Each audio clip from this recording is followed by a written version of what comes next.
Je suis Dr Lortal, directrice de recherche à IPAR. IPAR, c'est pour Initiative Prospective Agricole et Rurale. Nous sommes un think tank qui est basé à Dakar, mais qui travaille dans toute l'Afrique, en particulier en Afrique de l'Ouest. Quelle est la pertinence que les scientifiques sénégalais, c'est-à-dire des chercheurs femmes du Sénégal, se retrouvent pour discuter de leur contribution aux objectifs du développement durable? Je crois qu'il y a deux grandes raisons pour lesquelles des femmes devraient se retrouver pour parler de leur contribution aux objectifs de développement durable. Tout d'abord, parmi les 17 objectifs de développement durable, on en a un, le 5e, qui concerne l'égalité des genres. Et donc, une de nos discussions était de comprendre qui étaient ces femmes chercheurs, combien elles étaient, est-ce qu'elles étaient nombreuses, et on s'est rendu compte que les femmes en recherche représentaient 25% des chercheurs au Sénégal, et que de ces 25%, 10% seulement étaient en sciences. Et donc, on a un gap assez important en termes de représentativité des femmes dans la recherche. Ça, c'est le premier point. Le deuxième point, c'est qu'on voulait comprendre à quoi s'intéressaient ces femmes, sur quoi elles travaillaient. Est-ce que les femmes travaillent sur des sujets différents de ceux des hommes? Est-ce que les femmes abordent les questions de recherche de façon différente des hommes? Et on s'est rendu compte qu'il n'y avait peut-être pas de différence fondamentale sur les questions de recherche abordées ou les méthodes utilisées, puisqu'on avait des femmes mathématiciennes, des femmes biologistes, informaticiennes. Mais c'était plutôt sur la sensibilité par rapport aux questions de développement. Il y a un vrai intérêt pour l'impact social, l'impact sur le bien-être des populations dans les recherches menées par les femmes qui étaient là avec nous. Oui. Alors, si vous organisez une telle rencontre ici des scientifiques sénégalais, est-ce que ça veut dire que quelque part votre apport n'est pas vulgarisé, il n'est pas connu en tant que femme chercheur? Je crois que la recherche et la vulgarisation de la recherche en Afrique a toujours besoin de plus d'appui. Les chercheurs africains sont les chercheurs qui publient le moins, dont la recherche est le moins connue dans le monde. Et donc, ce n'est pas le point des chercheurs femmes, mais c'est le point de tous les chercheurs au Sénégal et en Afrique qui ont besoin que leur recherche soit reconnue. Et donc, aujourd'hui, on a mis la lumière sur des femmes chercheurs et leurs résultats de recherche. Et c'est à saluer, mais c'est toute la recherche sénégalaise qui doit être mise en lumière, à mon avis. Oui. Et alors, est-ce qu'aujourd'hui, il y a certaines sciences qui restent inatteignables pour les femmes sénégalaises? Est-ce qu'il y a certains secteurs où elles ont du mal à percer? Il y a des secteurs en recherche et ailleurs où il y a très peu de femmes. Mais est-ce qu'on peut dire que c'est inatteignable? Non. Il y a toujours quelques femmes qui y arrivent, mais c'est sûr que pour ces femmes-là, ça demande des fois beaucoup plus d'efforts que pour leurs collègues masculins. Ça demande une énergie supplémentaire et donc ça ne devrait pas être le cas. À IPAR, nous travaillons sur les questions d'intelligence artificielle, par exemple. Et nous avons créé un réseau panafricain sur le genre et l'intelligence artificielle responsable qui s'appelle GRAIN, pour Gender and Responsible AI.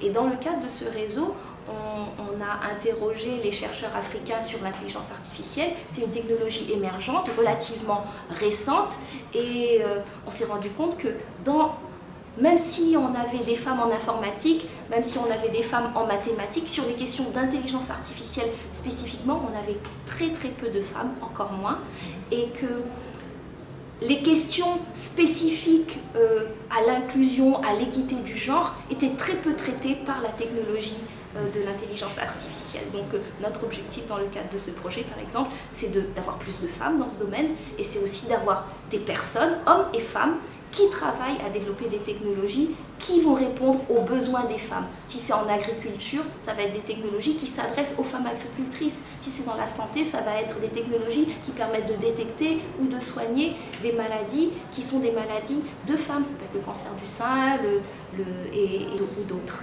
Voilà. Alors, parlons justement de l'intelligence artificielle. Est-ce que les derniers développements auxquels on a eu droit, avec notamment ChatGPT, ça vous fait peur?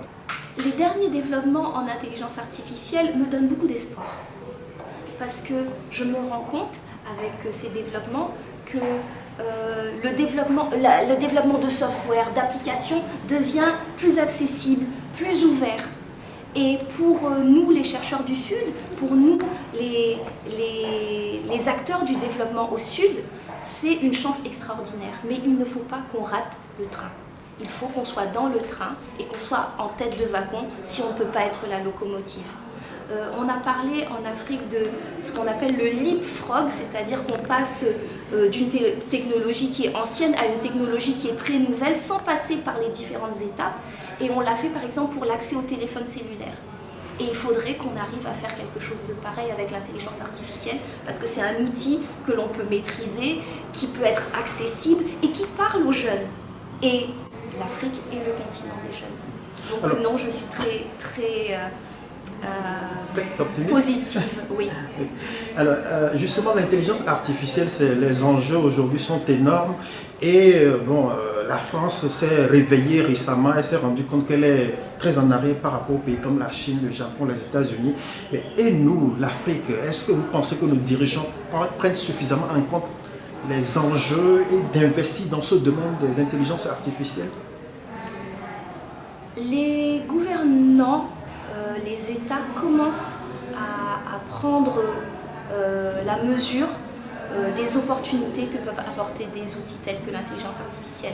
Si on parle de l'Afrique de l'Ouest, on a le Bénin, qui est le premier pays d'Afrique de l'Ouest à avoir sorti une stratégie nationale sur l'intelligence artificielle. Au Sénégal, actuellement, à l'heure où je vous parle, nous avons des acteurs sénégalais qui sont en train de réfléchir à la stratégie nationale du Sénégal.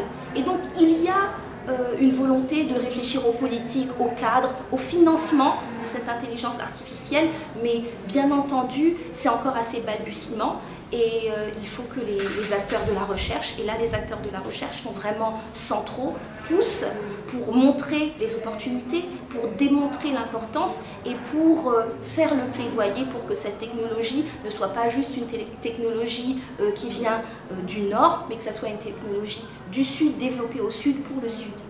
Alors pour en revenir aux femmes, est-ce que globalement les femmes chercheuses scientifiques sont obligées de faire beaucoup plus d'efforts pour prouver, pour laisser leurs empreintes? Je crois que être une femme dans le monde professionnel demande en général plus d'efforts. Donc à niveau d'études égal, à niveau de responsabilité égal, à niveau de performance égale, les femmes font plus d'efforts parce qu'elles ont de multiples casquettes et dans nos pays africains, au Sénégal et dans d'autres pays, en plus de la casquette professionnelle, il y a des casquettes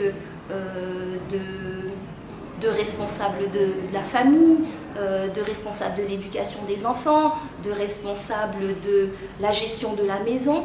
Et ces responsabilités incombent en grande majorité aux femmes. Et donc les femmes chercheurs ont aussi ces casquettes et pour elles, c'est plus de gestion, c'est plus d'agilité. Et peut-être que ces capacités, cette façon de jongler d'une casquette à l'autre leur permet aussi d'être de meilleurs chercheurs, des meilleurs leaders, des meilleurs gestionnaires dans leur travail. Alors ma dernière question, ça a trait au genre. Aujourd'hui, de plus en plus, même dans les écoles de journalisme, on enseigne le genre. On nous encourage à donner la parole aux femmes, les femmes qui sont spécialistes, expertes de ci ou de ça. Ben, nous, on essaie de jouer notre partition, c'est-à-dire que quand on va sur le terrain, on essaie également de donner la parole à la sociologue, à la cryptologue, pas seulement le sociologue ou le cryptologue. Mais le problème auquel nous sommes confrontés, c'est que quand nous allons vers les femmes Même quand elles sont expertes ou spécialistes, souvent elles refusent de prendre la parole. Voilà, vous, quel est votre rapport aux médias dans le but de vulgariser ce que vous faites, d'avoir votre parole? La place des femmes devant les médias est une large question qui ne, comme vous l'avez dit, n'est pas spécifique aux femmes chercheurs. Je crois que c'est lié à des pesanteurs, ou en tout cas sociales, ou à une éducation où on apprend aux femmes à être derrière, à être plus modestes, à être plus humbles. Mais les choses changent. On a des jeunes femmes qui grandissent en se montrant sur TikTok ou dans Instagram, et ces femmes-là ne seront pas les femmes que nous sommes ou les femmes que nos mères ont été. Donc je crois qu'il va y avoir un vrai changement dans la relation des femmes et des jeunes à la communication et aux médias. Donc chaque fois qu'on donne la parole à une femme et qu'elle refuse de parler, est-ce qu'on peut estimer que c'est une occasion exceptionnelle à elle de s'exposer, de marquer des points? Tout à fait, on peut le dire, c'est une opportunité qui est donnée, et c'est à chacune de la saisir. D'accord. Madame Lortal, merci beaucoup. Merci.